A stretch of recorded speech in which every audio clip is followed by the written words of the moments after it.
Bienvenue dans votre journal de 20h. Voici les principaux titres qui font l'actualité ce soir. Kasereka Kalumba Deo Gracias, âgé d'une soixantaine, a été retrouvé mort ce jeudi 2 janvier 2025 dans sa parcelle située à Isango Malera, au quartier Mukuna, dans la commune de Boulenguera. Selon les premières enquêtes de la police, l'alcool pourrait être à l'origine de ces drames.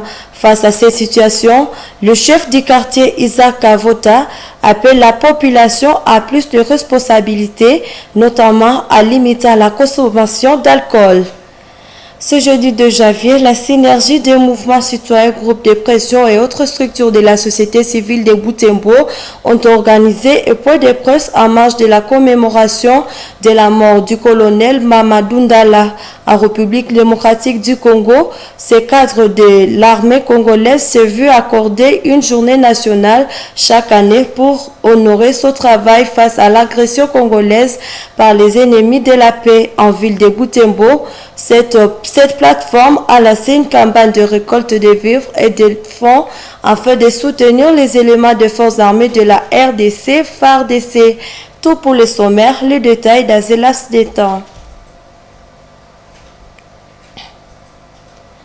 Bienvenue mesdames et messieurs. Kasereka Kalumba Deo Gracias, âgé d'une soixantaine, marqué à une pasteur, a été retrouvé mort ce jeudi 2 janvier 2025 dans sa parcelle située à Isango Malera, au quartier Mukuna, dans la commune de Boulenguera. Selon les premières enquêtes de la police, l'alcool pourrait être à l'origine de ces drames. Face à cette situation, le chef du quartier Isaac Kavota appelle la population à plus de responsabilités, notamment en limitant la consommation d'alcool. Suivez ce reportage de Mwana Mupenzi Manzekele. C'est aux environs du 4 du matin que l'épouse de la victime affirme l'avoir vu quitter leur maison dans un état d'ébriété, sans connaître sa destination. Au lever du jour, une voisine, Neema Baini, découvre le corps sa vie de Kasereka Kalumba, gissant dans la parcelle. Alertée, elle mobilise l'entourage pour signaler la situation. Je me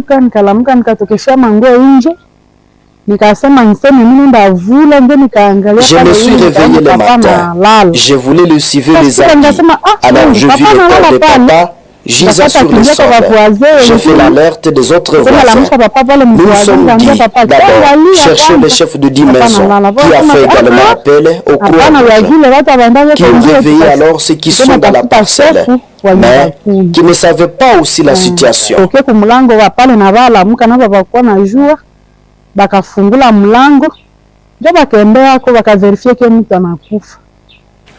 Isaac Kavota, chef du quartier Mukuna, a exprimé son inquiétude face à l'abus d'alcool dans la communauté et il a exhorté les habitants à réduire la consommation pour éviter de tels drames. Nous avons fait des enquêtes ici, nous sommes à cellule Isango, quartier Mukuna. On a fait des enquêtes, on n'a pas constaté de torture, il n'y a pas eu vraiment une quelconque menace sur son corps. Sauf que nous avons constaté que apparemment il a pris de l'alcool sans manger. Et puis, c'est ce qui a amené à la mort parce qu'il s'est levé sur son lit et il est sorti apparemment en allant à la toilette. Et c'est comme ça que la mort lui est parvenue seule la nuit. Et son corps était dehors, juste dehors, à côté de sa toilette. En fait, le message que je peux donner, c'est que à tout le monde qui prend de l'alcool, surtout le forte dose, la boisson tellement alcoolisée, il faut vraiment diminuer cette prise de cette boisson parce que il y a beaucoup de conséquences néfastes, négatives sur la personne qui prend toujours l'alcool très alcoolisé. Et donc il faut diminuer à prendre cet alcool. Nous les jeunes, nous les papas, vraiment, cette année 2025, il faut vraiment se protéger contre tout risque qui peut arriver là. Selon la société civile de Boulenguera, ce décès s'ajoute à Ebola inquiétant de 31 cas enregistrés récemment dans les circonstances variées. Ces chiffres mettent à lumière un problème de santé publique qui nécessite des mesures concrètes et une prise de conscience collective. Comme je l'ai dit au sommaire, ce jeudi 2 janvier, la synergie de mouvements citoyens, groupes de pression et autres structures de la société civile de Butembo ont organisé un point de presse en marge de la commémoration de la mort du colonel Mamadou Ndala en République démocratique du Congo. Ce cadre de l'armée congolaise s'est vu accorder une journée nationale chaque année pour honorer son travail face à l'agression congolaise par les ennemis de la paix. En ville de Butembo, cette plateforme a lancé une campagne de récolte de vivres et de fonds afin de soutenir les éléments de forces armées de la RDC FARDC. Suivez ce reportage réalisé par Léandrine Maloulé et Delphé Voya.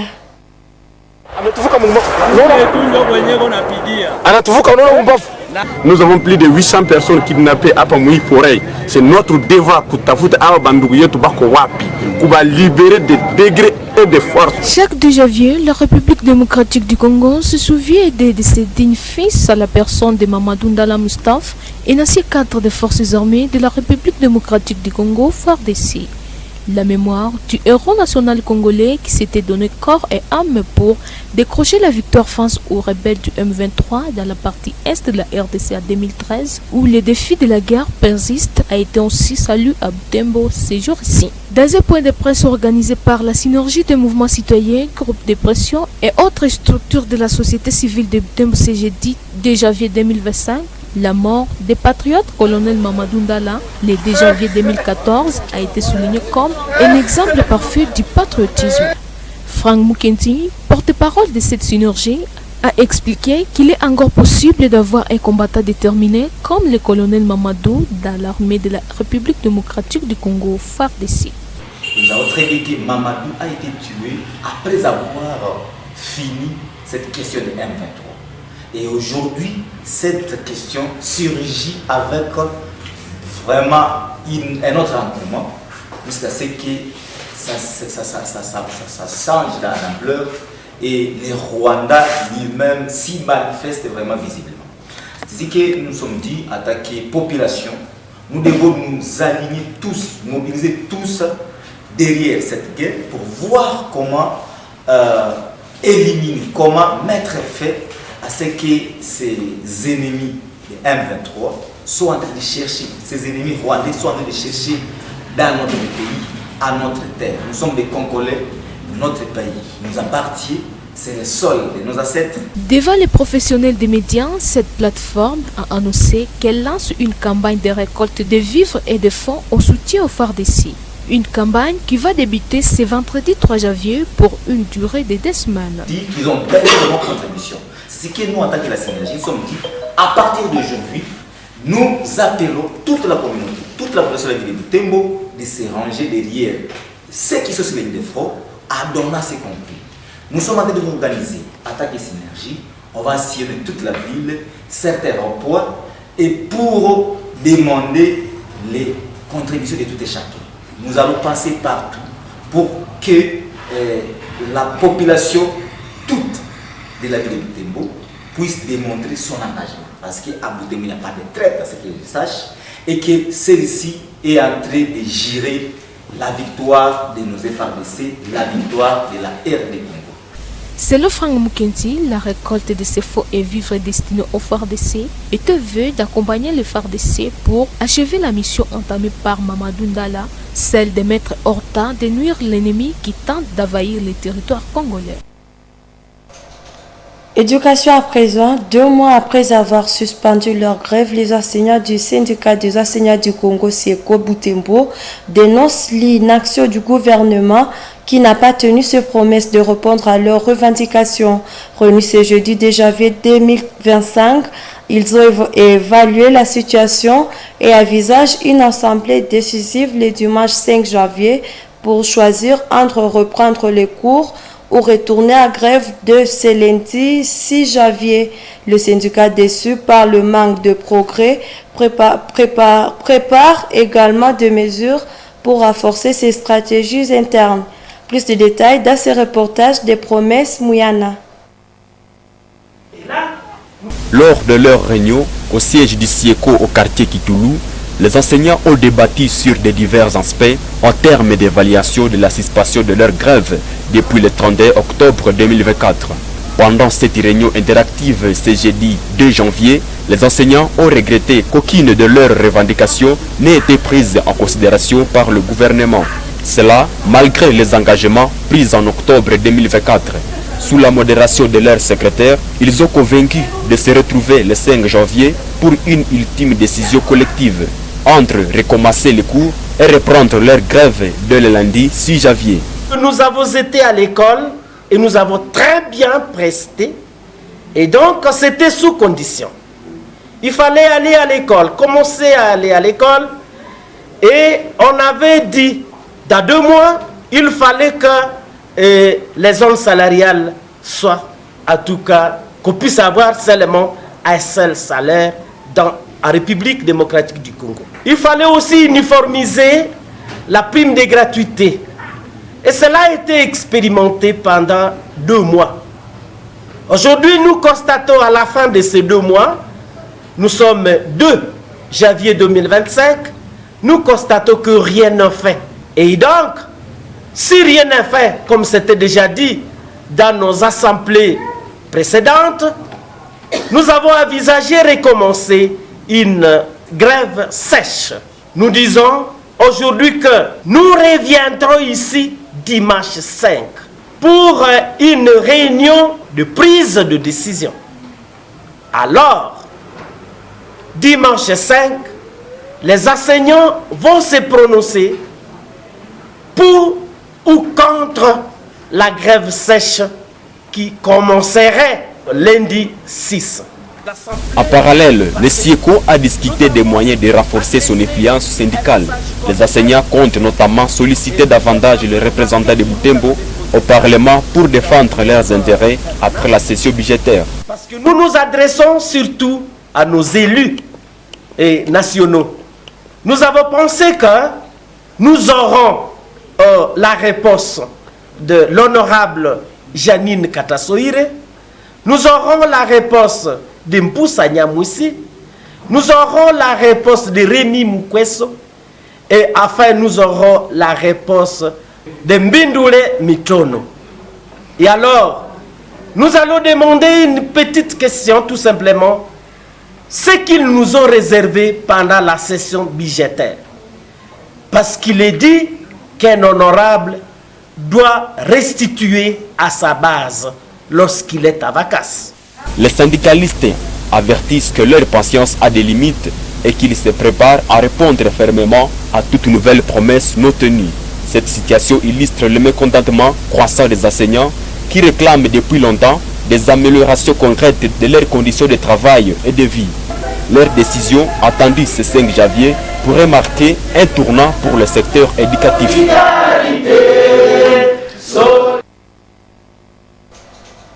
Autre chose, dans ce journal, l'aumônerie protestante de la prison urbaine de Butembo souhaite multiplier ses actions spirituelles et sociales pour répondre aux défis majeurs des détenus.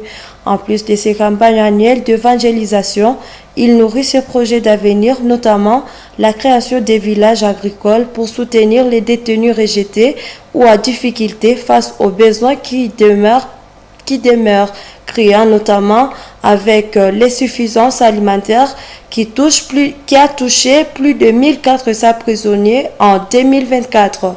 Des détails avec Isabelle Wangaemuka.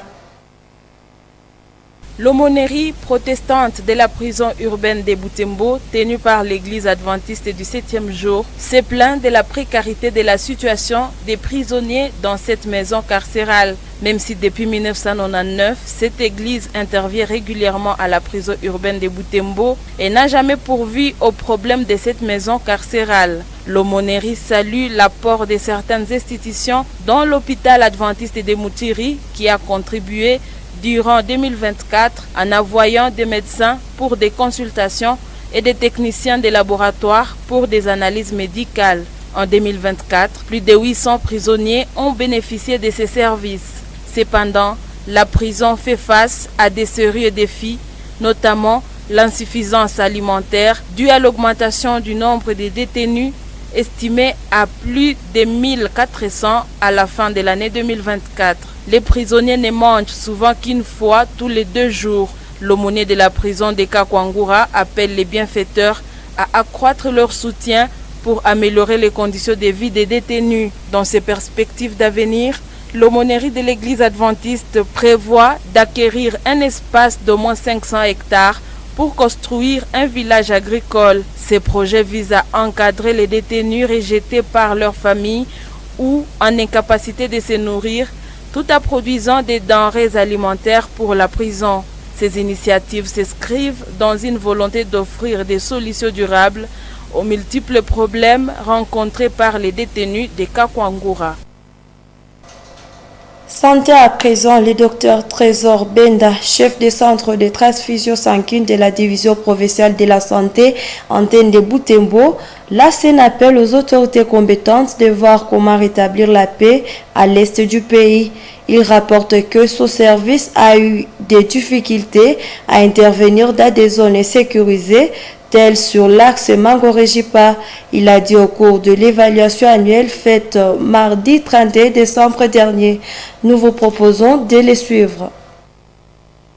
Ok, merci, monsieur le journaliste. Le centre de transfusion sanguine, plateau technique de Butembo, approvisionne 12 zones de santé. 12 zones de santé. Donc, les zones de santé, ici à Butembo, nous avons 2 zones de santé et d'autres zones de santé dans la périphérie. Et dans ces 12 zones de santé, nous sommes en train d'alimenter 21 banques de sang. Et il y a aussi d'autres banques qui ont été implantées.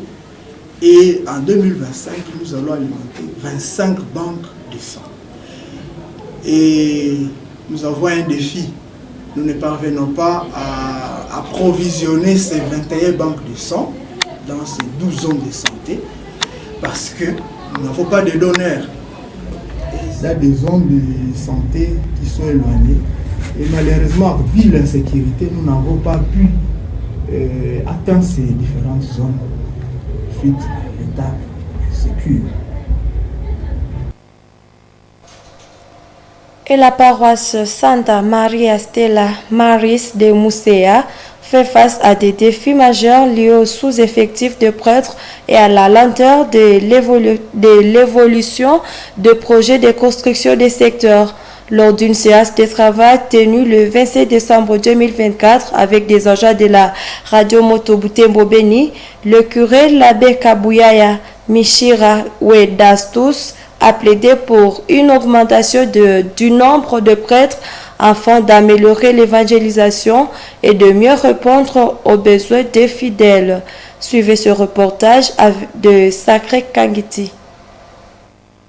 Situé dans le territoire de Beni à chefferie de Bachou, 10 secteurs de certains en construction. Avec seulement 3 prêtres, la charge pastorale de cette vaste juridiction devient difficile à assumer. Une lourde mission sur une juridiction avec un tas d'étendues et des chrétiens selon l'abbé Kabuyaya, une augmentation du personnel pastoral permettrait de répondre efficacement aux besoins spirituels des chrétiens.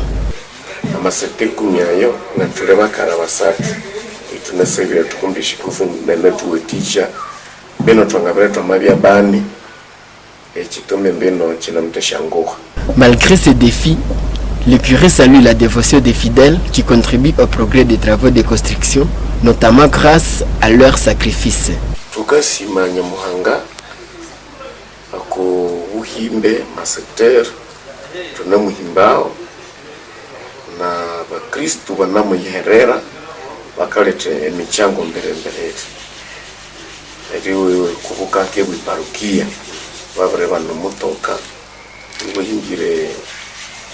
Biro paroisial bamaimbano lupango eriti ya bakara kuwabo fanamo banengirirwa na babandi bamara nde bakara betuto ningira lupango. Pour l'année 2025, la paroisse se concentre principalement sur l'achèvement des travaux de construction des secteurs Saint-Nicolas et Kitara et projets soutenus par l'engagement actif de la communauté chrétienne. Ce jeudi 2 janvier 2025, la fondation Umo Janingufu de l'honorable Janine Katasoire a remis sa 16 motos à ses membres venus de Beni, Lubero, Butembo, Beni, Beniville et Bunia. La cérémonie, organisée à Mutanga, siège provincial de la fondation, visait à renforcer l'autonomie économique des bénéficiaires tout à promouvoir l'unité et la lutte contre la pauvreté. Les autorités urbaines, dont le bourgmestre de Boulenguera et le représentant du maire, ont assisté à cette initiative saluée par les bénéficiaires. Suivez ce reportage d'Emirembe Kitawite.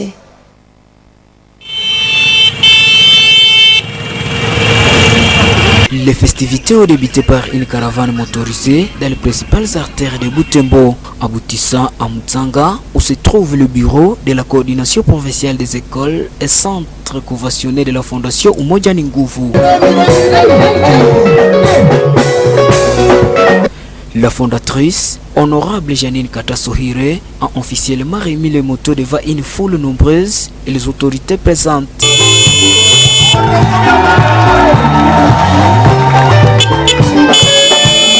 Elle a rappelé que la mission de la fondation est de promouvoir l'unité pour améliorer les conditions de vie dans divers secteurs comme l'éducation, la santé, l'agriculture et la formation professionnelle. Voici la clé de contact qu'elle t'aide et aide aussi la fondation pour son développement. Que les autres aussi reçoivent des motos à leur tour. Vecteur 2. Nous gardons petit à petit pour acheter des motos. Nous venons de donner 116 motos, une machine de broderie à un triporteur. Donnons régulièrement des contributions. Dans les prochains jours, nous allons construire des maisons. Le représentant du maire a profité de l'occasion pour encourager les bénéficiaires à utiliser ces motos de manière responsable et productive. Jambo la kushangaza sana na inaonyesha kwamba mama ni mama. Kile ambacho mama amehitaji kinawezekana. Ye mama amabita omwaji akakoreka na akatokekana. Chamareka munabire mama langire miati. De leur côté, les membres de la fondation ont exprimé leur satisfaction, saluant ces gestes qui leur permettront de développer leurs activités et d'améliorer leurs conditions de vie. En plus de ce type d'action, la fondation Umoja Nguvu intervient dans divers domaines pour répondre aux besoins socio-économiques de ses membres, consolidant ainsi son rôle dans le développement communautaire.